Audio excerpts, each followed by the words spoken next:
Merci. Donc, c'était pour un peu rappeler que l'appui du ministère des Mines et de la Géologie, comme à l'instar de beaucoup d'institutions, le ministère des Mines, Madame la ministre des Mines et de la Géologie a bien voulu nous accompagner dans cet élan de solidarité et en nous faisant parvenir quand même un appui en nature composé de riz, de l'huile et du sucre.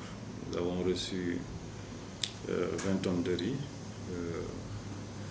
5 tonnes de sucre et de l'huile, c'est des cartons. Donc, c'est à la suite de nos discussions, parce que aussi, il m'était revenu qu'au niveau des fermetures des zones d'orpaillage, il nous a été signalé un peu les difficultés qu'on a ressenties au niveau de ces villages pour pouvoir subvenir à certains besoins d'ordre vivrier. C'est à la suite de cela que Madame la ministre a bien voulu mettre à notre disposition cet appui destiné à toute la population. Ce n'est pas seulement au site d'orpaillage, mais à toute la population. Mais nous, on a voulu dans la distribution mettre le focus sur un peu appuyer les sites d'orpaillage pour leur permettre vraiment d'avoir de quoi résister pendant ces périodes très dures. C'est pourquoi cette appui va être distribuée au niveau des préfets qui vont voir avec les sites et certains villages qui abritent des sites fermés, voir comment vraiment mettre une discrimination positive au niveau de ces sites pour leur permettre quand même d'accéder à cet appui et d'avoir un soutien quand même pendant cette période de confinement et d'interdiction d'exploitation de l'artisanat de l'or. Et nous tenons à remercier donc Madame la ministre des Mines et de la Géologie pour cette sensibilité qu'il a eue à l'égard des populations de Kédougou et de la région de Kédougou, bien sûr.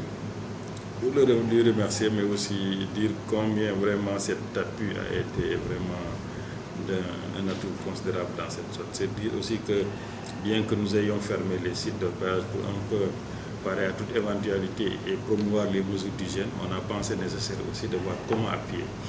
Maintenant, ce soutien au site d'orpaillage aussi ne va pas s'arrêter. On va essayer de voir avec l'ensemble des industries minières qui sont là, comment aussi accompagner, de par leur appui, de par leurs actions ponctuelles qui seront destinées à l'ensemble de ces sites d'orpaillage. Et ça, je pense qu'à ce niveau, on est en train de discuter avec certaines sociétés minières.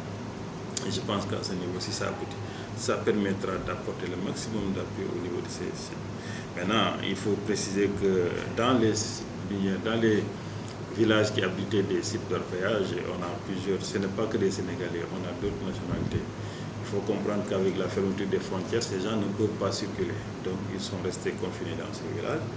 Et l'appui que nous apportons est à travers les préfets à destination de certaines de ces zones-là seront destinés à tout le monde. Je pense qu'à ce niveau, on verra à ce que tout le monde puisse bénéficier de cet appui et qu'il n'y ait pas vraiment de différenciation. En tout cas, ça peut ne pas satisfaire à tout le monde, mais on essaiera de faire quelque chose pour marquer quand même le coup, en attendant que les autres nous viennent en appui pour nous permettre quand même de compléter. Mais je rappelle que cet appui que Madame la ministre des Mines et de la Géologie a mis à la disposition de Kédougou, c'est pour toute la région de Kédougou.